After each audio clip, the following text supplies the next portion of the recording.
घमंडी सास। घमंडी और सख्त हृदय वाली पुष्पा 92 वर्षीय अपनी सास विमला पर बहुत जुल्म करती थी।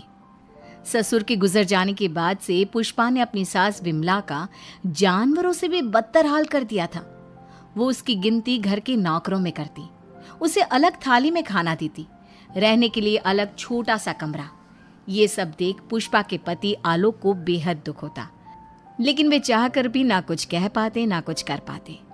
एक तरफ उसकी 92 वर्षीय वृद्ध माँ थी, तो दूसरी तरफ उसकी धर्मपत्नी। वो करता भी तो क्या करता, वो असमंजस में पड़ गया था। तभी एक दिन पुष्पा अपने पति आलोक से कहती है, सुनो जी, मैं सोच रही थी क्यों ना अपने बेटे राहुल की भी शादी करा दे। देखो ना, घर का सारा काम मुझे अकेले करना पड़ता है और वो बुढ़िया की देख रेख भी मुझे ही करनी पड़ती है। मुझसे नहीं होता ये सब। ठीक है, हम राहुल के लिए लड़की देखना शुरू करते हैं। वैसे भी अब उसकी उम्र हो चुकी है। पुष्पा राहुल की शादी के बारे में सोचकर मन ही मन खुश होने लगती है। दरअसल पुष्पा अपने लिए एक ऐसी बहू की तलाश में है जो गाय से भी ज्यादा सीधी और कोयल से भी ज्यादा मीठी हो। बहुत ढूंढने और जांच परखने के बाद देविका के साथ आखिरकार उसकी तलाश पूरी होती है। वो देविका को राहुल के लिए पसंद कर लेती है और एक अच्छा सा मुहूर्त देखकर उनकी शादी करा देती है। ऊंचे संस्कार और सरल स्वभाव वाली देविका ने ससुराल में पहले दिन से ही सबका दिल जीत लिया। वो रोजाना अपने ससुराल में दिन की शुरुआत पूजा पाठ से करती और सबका अच्छे से ख्याल रखती। एक दिन देविका सबके लिए डाइनिंग टेबल पर प्लेट लगाती है। सभी लोग टेबल के पास आकर बैठ जाते हैं। देविका अपनी दादी सास का भी हाथ पकड़कर उन्हें डाइनिंग टेबल पर बिठाती है और उन्हें खाना परोस ही रही होती है कि पुष्पा उसे रोक लेती है। ठहरो देविका। क्या हुआ मम्मी जी? देविका, तुम इस घर में नई हो इसलिए शायद तुम्हें पता नहीं। तुम्हारी दादी सास के लिए अलग थाली है, वो इस थाली में नहीं खाती। देविका मुड़कर विमला की तरफ देखती है और फिर अपनी सास पुष्पा से प्रश्न करती है, लेकिन मम्मी जी, रसोई में तो यही प्लेट थी। तुम यहीं ठहरो, मैं इनके लिए प्लेट लेकर आती हूँ। पुष्पा रसोई में किसी कूड़ेदान की तरह पड़ी प्लास्टिक की प्लेट लेकर आती है और उसी में विमला के लिए खाना लगाती है। जब ये सब देविका देखती है तो वो आश्चर्य में पड़ जाती है और फौरन उठकर रसोई घर से दूसरी प्लास्टिक की प्लेट भी ले आती है। अरे बेटा, ये दूसरी थाली तू किसके लिए लाई है? देविका मासूमियत के साथ जवाब देती है, आपके लिए मम्मी जी। हाँ, मेरे लिए? पर क्यों? माँ जी, जब आपने अपनी सास यानी मेरी दादी सास को प्लास्टिक की प्लेट में खाना लगाया तो मैं समझ गई कि यह ज़रूर आपके घर की कोई परंपरा होगी, इसलिए मैं आपके लिए भी ये प्लास्टिक की प्लेट ले आई। अब आप अपनी सास के लिए इस प्लेट में खाना लगा दीजिए और मैं अपनी सास के लिए इसमें खाना लगा देती हूँ। देविका की बातों से पुष्पा हैरान हो जाती है। वो सोच में पड़ जाती है कि वो अपनी बहू देविका की मासूमियत पर खुश हो या फिर उसकी नासमझी पर दुखी। इसी तरह दिन बीतते चले जाते हैं और अब देविका को घर का माहौल और सास का स्वभाव सब समझ में आने लगता है। एक दिन सुबह पुष्पा अपनी सास यानी विमला को उसके कपड़े धोने के लिए कहती है और ये सब दूर से देविका देख लेती है। उसके कुछ ही समय बाद देविका आती है और अपनी सास पुष्पा से कहती है, मम्मी जी, मैंने घर का सारा काम कर लिया है। कपड़े, बर्तन, झाड़ू, पोछा सब लगा लिया है। अब मैं आपके पैर दबा देती हूँ।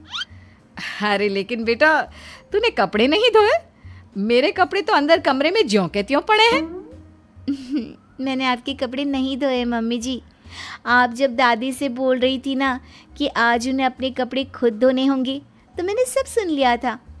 फिर मुझे लगा आज पूर्णिमा भी है, इसलिए शायद ये आपके घर की कोई रस्म होगी, तो मैंने आपके कपड़े भी नहीं धोए मम्मी जी।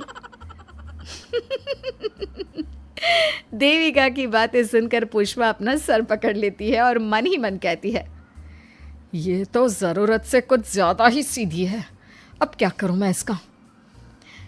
इस बुढ़िया ने मुझे परेशान करके रख दिया है। एक तरफ वो ज़रूरत से ज़्यादा सीधी मेरी बहू, जो मेरी हर हरकत को इस घर का रिवाज समझ लेती है, और दूसरी तरफ ये बुढ़िया जो रोज़ अपना बिस्तर गंदा कर देती है। आए बुढ़िया, अब कौन करेगा ये बिस्तर साफ? बाहर से नौकर बुलाने पड़ेंगे क्या? चल जल्दी से अपना बिस्तर साफ कर, गंद मचा कर रखा है। बहू, तू ऐसा क्यों कहती है? मैंने तेरा क्या बिगाड़ा है? मैंने तो कभी तुझसे ऊंची आवाज में बात तक नहीं की, पर तू मुझसे इतनी नफरत क्यों करती है? तभी वहां आलोक, देविका और उसका पति आ जाता है। क्या हुआ पुष्पा, तुम माँ पर ऐसे क्यों चिल्ला रही हो?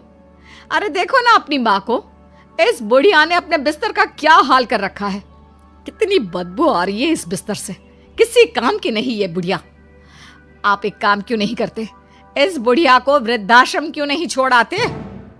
आलोक ये सुनकर परेशान हो जाता है। वो मन ही मन अपनी माँ से अपनी गलतियों की माफ़ी तो मांगता है, लेकिन जुबान से कुछ नहीं बोलता।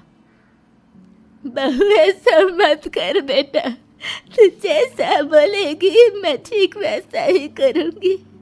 मैं अभी इस बिस्तर को साफ कर देती हूँ, पर प्लीज़ मुझे इस घर से मत निकाल। ये घर मेरे पति की आखिरी निशानी है। मैं अपनी अंतिम सांस तक इसी घर में रहना चाहती हूँ।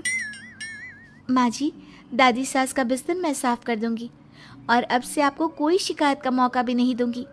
आप प्लीज़ दादी को वृद्धाश्रम मत भेजिए। हाँ माँ, दादी को रहने दीजिए ना यहीं पर, उनके बिना ये घर बिल्कुल अच्छा नहीं लगेगा। देखो बेटा, इनका जाना ज़रूरी है, अब इनकी उम्र हो चुकी है, इसलिए अब इन्हें अपनी बाकी की ज़िंदगी वहीं बितानी पड़ेगी। इतने में देविका वहाँ से चली जाती है और कुछ ही मिनट बाद एक बड़ा सा बैग लेकर वहाँ पहुँच जाती है। देविका के हाथ में बैग देखकर सब अचंभे में पड़ जाते हैं। अरे देविका, तुम ये बैग कहाँ से लाई? तुम कहीं जा रही हो क्या? माँ जी ने अभी तो बोला थोड़ी देर पहले कि अब उनकी सास बूढ़ी हो चुकी हैं और उनकी असली जगह वृद्धाश्रम में ही है, तो मैं ये दूसरा बैग उनके लिए भी ले आई। वो क्या है ना, उम्र तो अब मम्मी जी की भी हो चुकी है, कल तो जाना ही है। इससे अच्छा अभी चली जाएंगी तो दादी सास को भी एक सहारा मिल जाएगा। क्या? क्यों बहू, तू मुझे वृद्धाश्रम भेजेगी हैं, अपनी सास को? मम्मी जी, अगर आप इस परंपरा का पालन करेंगी तो मुझे भी तो इस परंपरा का पालन करना पड़ेगा ना। मैं बिल्कुल आपकी तरह बनना चाहती हूँ। मेरी माँ कहा करती थी, ससुराल में बिल्कुल अपनी सास के नक्शे कदम पर ही चलना, जैसा वो करें और जैसा वो रहे ठीक वैसा ही रहना। तभी मैं एक अच्छी बहू बनने में कामयाब हो पाऊंगी ना सासू माँ। देविका की ये बातें सुनकर पुष्पा की आंखों में आंसू आ जाते हैं। देविका की बातों में उसे मासूमियत के साथ साथ आज बहुत सी चीजें सुनाई देती हैं, जो चीख चीख कर बताती है कि वो आज तक कितना गलत करते आई है। बेटा, तूने तो मेरी आंखें खोल दी। अपने ससुर के देहांत के बाद मैंने न जाने अपनी सास पर कितने अत्याचार किए, उन्हें कितना जलील किया, खरी खोटी सुनाई। आज अगर तू नहीं होती तो मुझे कभी अपनी गलतियों का एहसास तक नहीं होता। देर से ही सही, आपको अच्छे बुरे का एहसास हुआ, यही बहुत बड़ी बात है। मम्मी जी, तो अब आपके सामान का क्या करना है? अरे जा जाकर इसे मेरे कमरे में रख कर आ जा। अब कोई कहीं नहीं जाएगा, सब यहीं साथ में रहेंगे। बहू, मुझे समझ में नहीं आ रहा मैं तेरा किन शब्दों में धन्यवाद कहूँ। जो चीज़ तूने 2 दिन में पुष्पा को समझा दी, वो मैं बरसों से कहने की हिम्मत तक ना कर सका।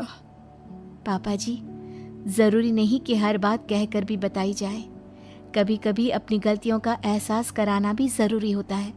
और मैंने भी मम्मी जी के साथ ठीक वैसा ही किया, उन्हें उनकी गलतियों का एहसास कराया और देखिए आज सब ठीक हो गया।